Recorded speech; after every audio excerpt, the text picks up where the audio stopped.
Hey, welcome. This is Master Yourself by Robbie Cornelius, the Robbie Cornelius podcast. And this podcast is all about helping entrepreneurs master their minds and make money online. But it's all about going to the next level.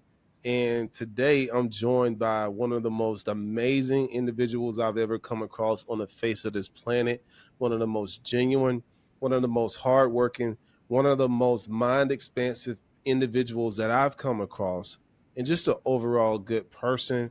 He is I would consider him a friend, and he is the founder and CEO of Duty Free Lawns in Burleson, Texas. Okay, helping you get that dog poop out of your lawn, because you know what? Nobody likes stepping in poop. Without any further ado, Mike, welcome to the podcast. Mike Beardsley, everybody. Thank you so very much. That's a huge compliment to be listed in your group of friends. Thank you. Yeah, absolutely, man. Very, very close. I'm a very private person. I'm to myself a lot, and definitely consider you to be a very close friend of mine. And just coming to know you over the years, it's just been easy to naturally uh, consider you that close in my life. But let's talk about you. You got Duty Free Lawns right here. Duty Free Lawns. Yep. Let's talk about what got you into being an entrepreneur. Like, when did that happen for you? In about 2006, Okay. I had been working for different people, and it was right before the kind of the economic uh, troubles that happened in 2007. Mm, I kept getting laid off, and or I would look for opportunities, and then they would just all of a sudden they would just be gone. mm, And I did not like not having control of my life. And I was looking for something I could do that I could control. And I like the idea of owning a business that is a service industry with lots of people sending me checks every month. So that way, if I get fired, I still have more checks coming in, and that's not uh, my entire income source. mm.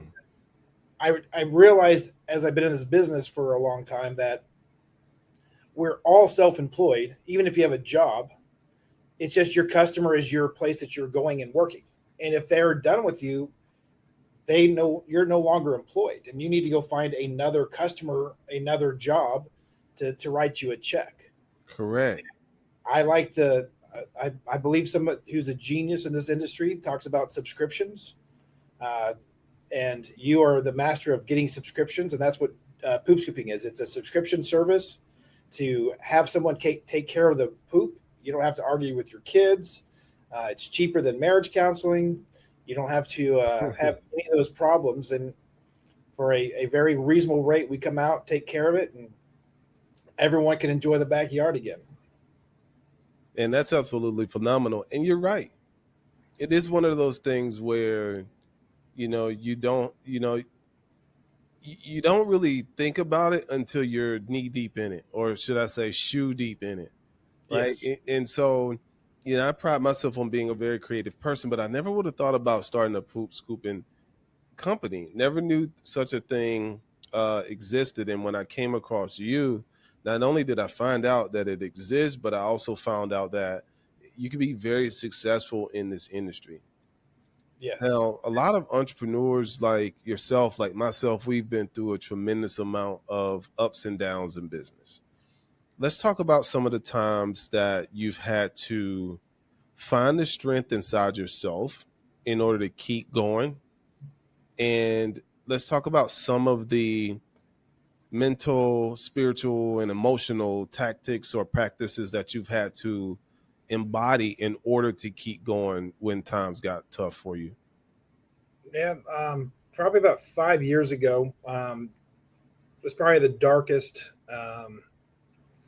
my life got. I really lost the vision of my company. I lost the vision of myself, Mm, and the the mental picture came to the fact that I had to start visualizing a future.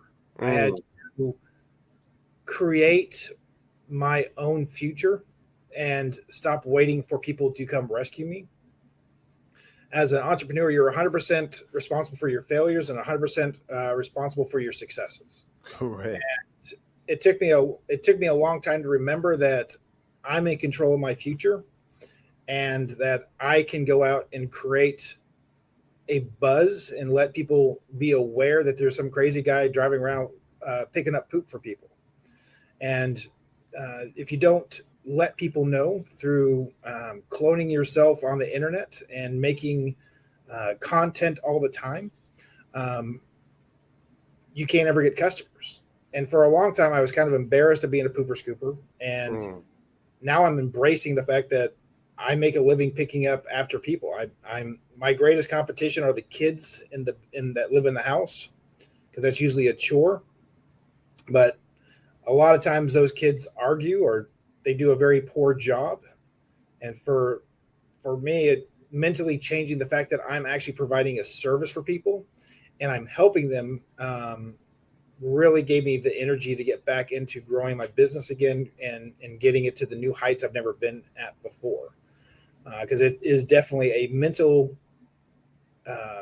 shift of looking at it. Oh, I'm just some pooper scooper versus no, I'm helping families. I'm helping them have more time with each other. I'm giving them the access to go to do soccer practice, ballet practice, and they don't have to worry about coming home and doing anything that would require them to lose focus on what's really important. Yeah, you're right. You're right. So I like that you said, "Hey, my biggest competition is the kids because it's usually a chore." Yes. I love that. I love that. I love that. And so when you first started, when you thought about, so you said back in was it 2009? 2007. 2007. So 2007, you started to understand that, if you got fired from, first of all, that even if you are an employee, you're technically a business owner. You're just thinking like you're not one, because the only difference is with the as an employee, you only have one customer, which is that job that you're dealing with, versus an employee has uh multiple customers. Correct. And so you talked about, overcoming that mental shift of just looking at yourself, like basically degrading yourself, like looking at yourself like you were beneath people because you were scooping poop for a living. But I look at it differently. I look at you're providing a service for a living. And I think providing a service is one of the most spiritually mature things that any person can do. That's why I love capitalism, because at the end of the day, capitalism is like a very spiritual thing, because if you're doing it right, especially as a individual capitalist, if you're doing it right, then all you're thinking about is adding value to somebody else's life. You're not really thinking about the dollar like that. No, and it's the beautiful part is that it's also, it doesn't matter who you are, where you came from. If you're providing a valued service at a competitive price, it doesn't matter who I give my money to. I don't care who made the bags that I use. I don't care about anything. It's all part of the capitalist market. Is that we're Correct. all helping each other. Yep. The money flows and just getting in the stream of the audiences and letting people know we exist and helping people and helping families and I've been in yards where they haven't poop scooped in over 2 years, and I give them the freedom to go back into their backyards again. Their grandkids get to go and play in the backyard because grandma's not doing too well. She had a knee surgery or whatever, and nobody could help her or what was willing to help her. And I went out there, we took care of it, and gave her back her backyard. She didn't have to have her dogs. I have people that come in that have heart issues, and their recovery, they're not allowed to be around their dog feces and dog waste, so they can't even. They're like, you need to get someone to dog sit. And as a pooper scooper, I can go in there and let them have that companionship, have that connection with someone that's going to love them unconditionally, and then take care of the problem. The doctors don't want them around, and so it's learning, rephrasing and rethinking the fact that I am a valued person, and I can tell poop jokes and I can tell poop puns, but at the end of the day, I'm helping families, and I want to Yes. help more and more families with this issue. Or with this tissue. Yes, we'll wipe the backyard. That's phenomenal. I love that. I love that. I'm always a big fan of odd businesses, like businesses that most people wouldn't think about, are the businesses that I love, especially the physical type of businesses that I love, because everybody wants to do the glamorous thing. But I always said that money is in the dirty thing. Money is in the thing that you don't think is cool or glamorous. Money is often found in the businesses that are perceived to be boring. Boring money is some of the most amazing money because it's a tried and true system behind it. And it has a model that's been duplicated over and over again. So I love that. I love that you chose to do something that most people wasn't thinking about. Well, it's the good and bad thing about being a pooper scooper. It's low overhead. I started my entire company with maybe $150. Mm, That was to get the domain, to get the website up and running, the DBA, my bucket, my rake, and some trash bags. And wow. the vehicle was already had a vehicle, so I was just using the vehicle I had at the time. How did you get your first client? I was working at a company named GL Hunt, and one of the sales guys I was like, "Yeah, I'm thinking about starting this side hustle of picking up poop." He goes, I got poop I don't want to pick up. How much do I got? How much do I pay you?" I was like, $25 a month. Totally devalued myself, not knowing what I know now. And he's like, "Here's a check," and that was my first client. And my second client was I actually when I got into this business, I actually got attacked before I started this business. I got attacked by a boxer Mm, and got 7 stitches in my shins and became terrified of dogs in wow. general. So he actually bit you. Yeah, yeah. Dang.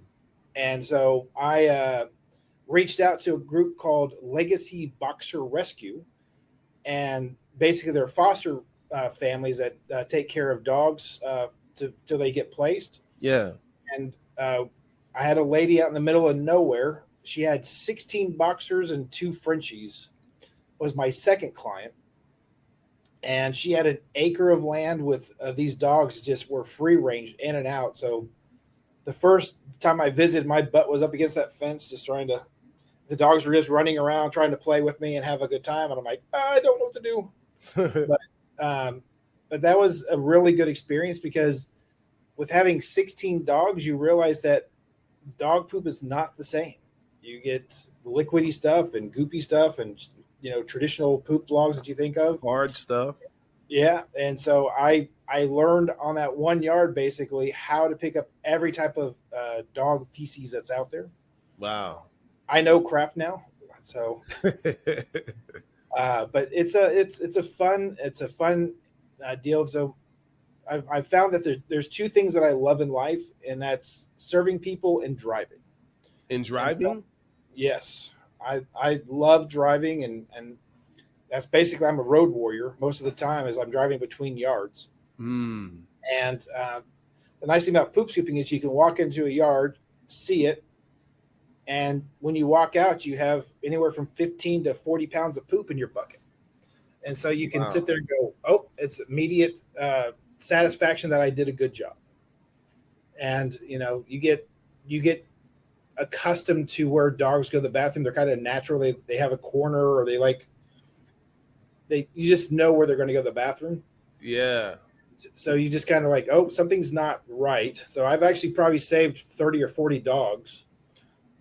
Just saying, hey, there's something not right with your dog's stool. It's changed a lot. Wow. And they're like, Wow. See, I would have never thought about that.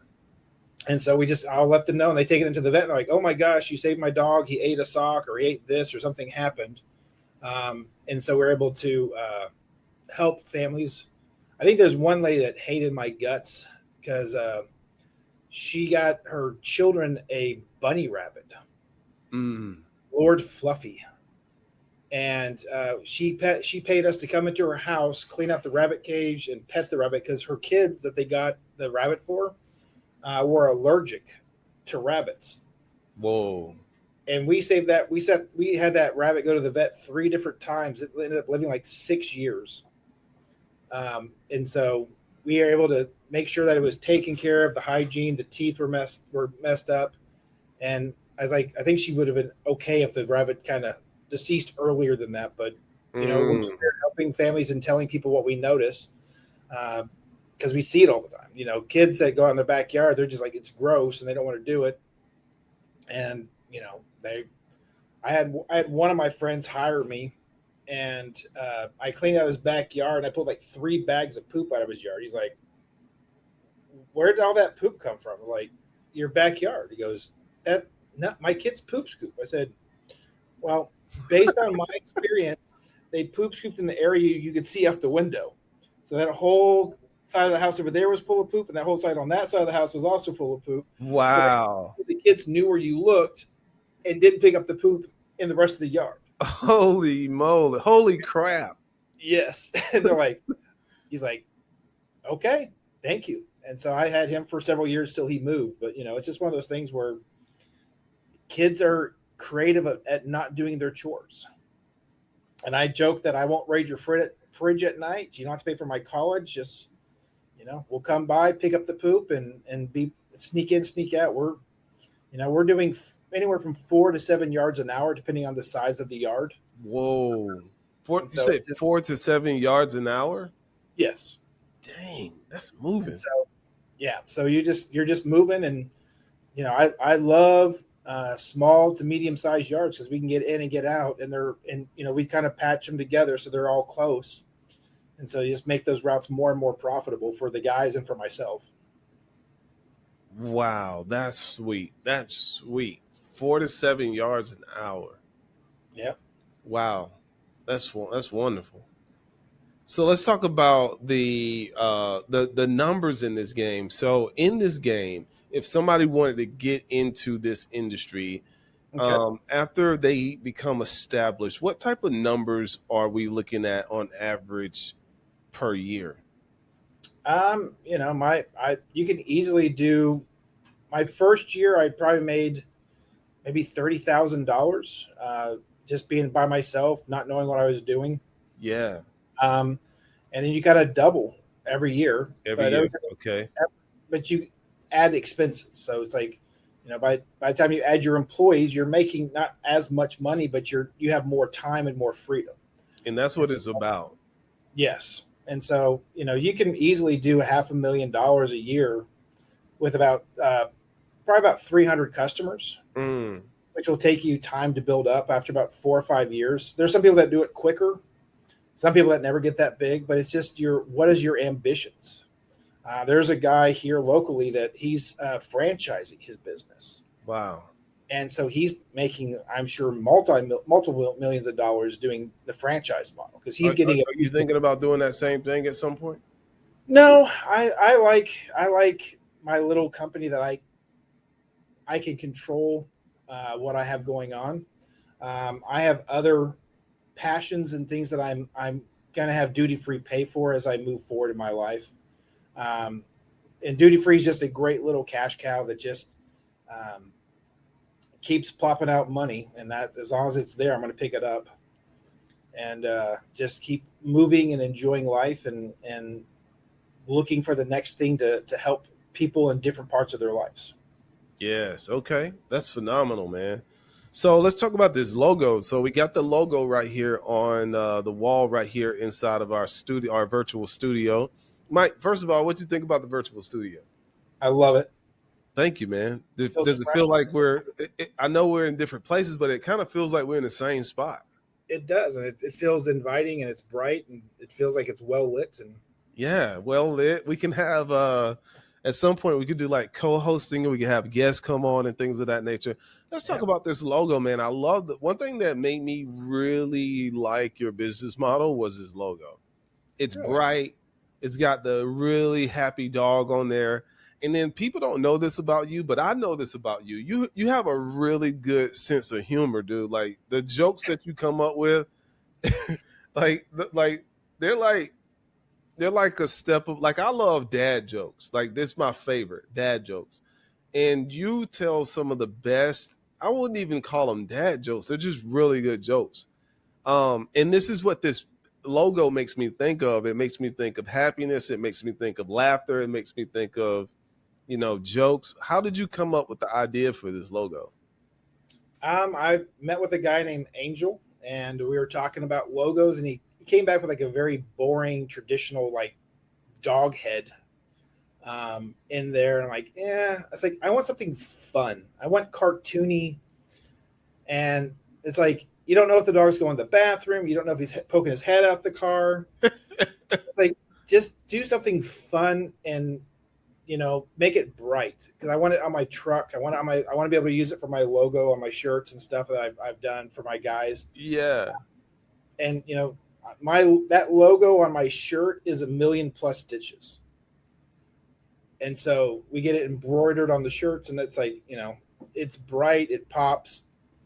And my real name is Michael, but I go by Mike because I feel Michael's too mature for me. So it's like, just be fun. And he's like, are you sure? I'm like, yeah. And so we kind of came up with this thing. I was like, I love it. That's what I'm going for. I want a happy dog, cartoony. It feels inviting, and it's not scary at all. And something I just noticed today is the flies around the logo.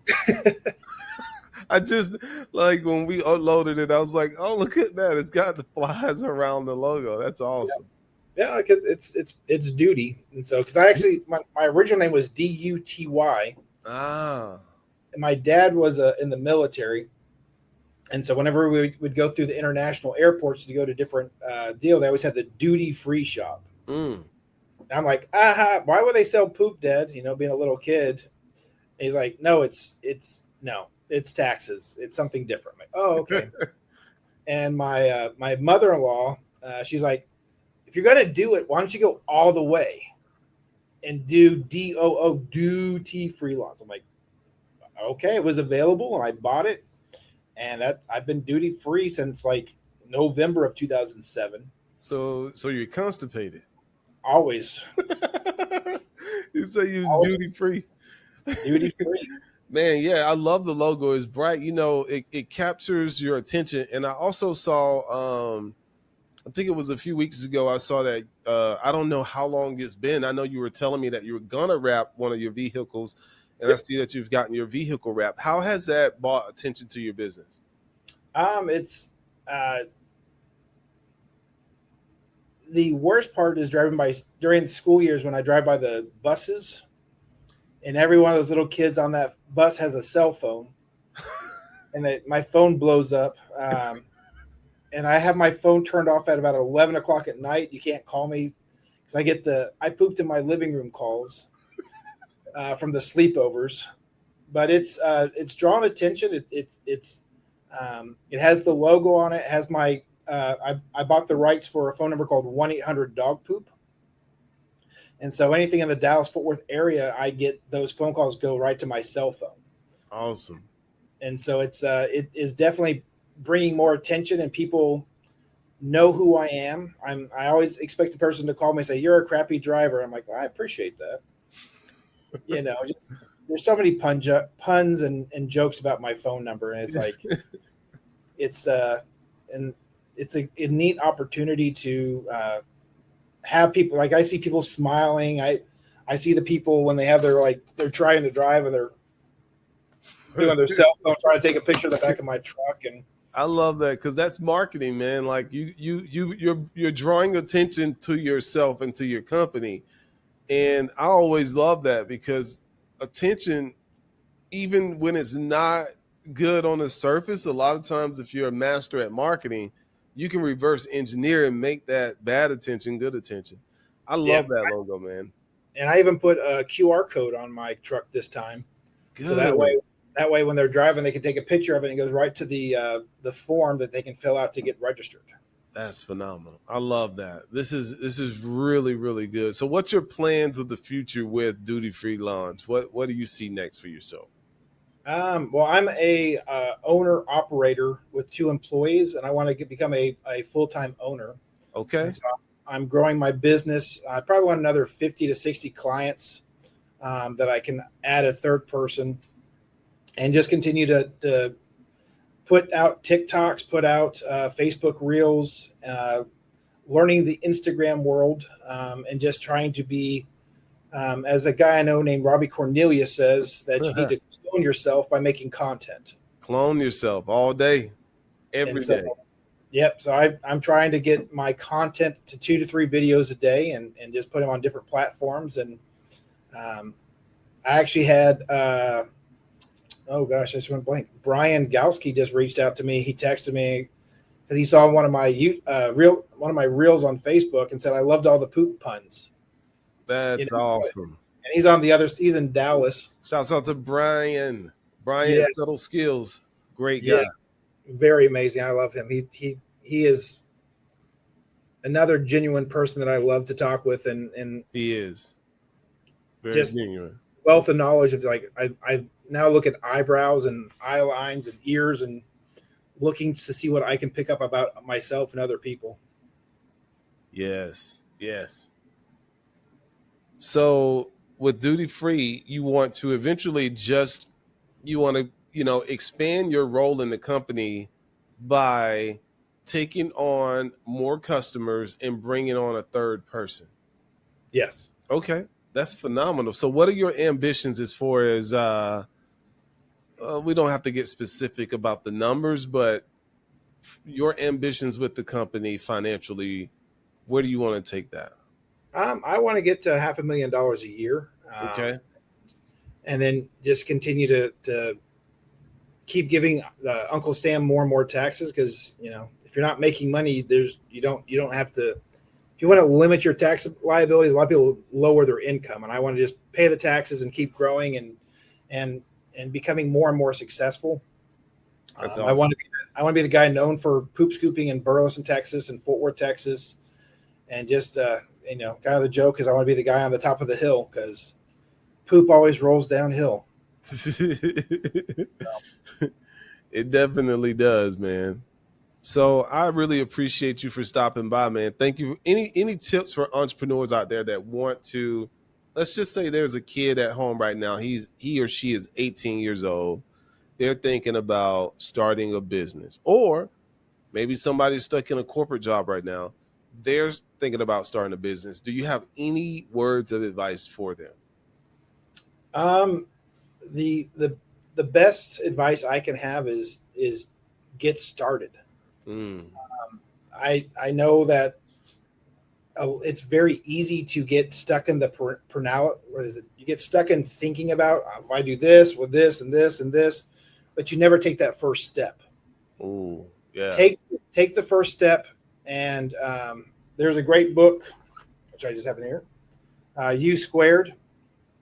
And it talks about a rocket ship fails to the moon. And so your goals are the moon, and you just keep moving forward and making small corrections. We win or we learn. It's not win, lose as an entrepreneur. It's win. We win or we learn. Wow. So I love that. Just keep growing. Don't give up. And there are going to be unexpected things that you don't know are going to ever happen. And there's also going to be blessings and opportunities that would have never happened if you never took this step out into the world of an entrepreneur. You're right. You never know until you get out there and try. You never know until you take that first leap of faith. Yes. Mike, thank you so much. If anybody is in Burleson, Texas, and you want to make your home duty free, if you want your lawn to be duty free, if you want to feel free to go outside and not have to worry about stepping in crap, then you know who to contact. It's Duty Free Lawns at dutyfreelawns.com. Or if you are in Burleson, Texas, you can call 1-800-DOG-POOP. That's it. 1-800-DOG-POOP. You deserve a duty-free lawn. There you go. All right, guys, like, comment, subscribe to the channel. Share this with any aspiring entrepreneur that is looking to start their business. Sometimes we just need a little bit of courage. Sometimes we just need a little bit of motivation. We need to hear somebody else's story. Mike just shared his story. And Mike, if they want to contact you, where are you on social media? How can they find you? I am on Facebook. I'm on Twitter. Or you can just call me in the Dallas-Fort Worth area at 1-800-DOG-POOP. I will answer. My cell phone number is 817-269-9637. If you don't mind dogs barking in the background, you can call me anytime. That's phenomenal. Phenomenal. Thank you, Mike. I really appreciate your time, man. Thank you. All right. Talk to you soon.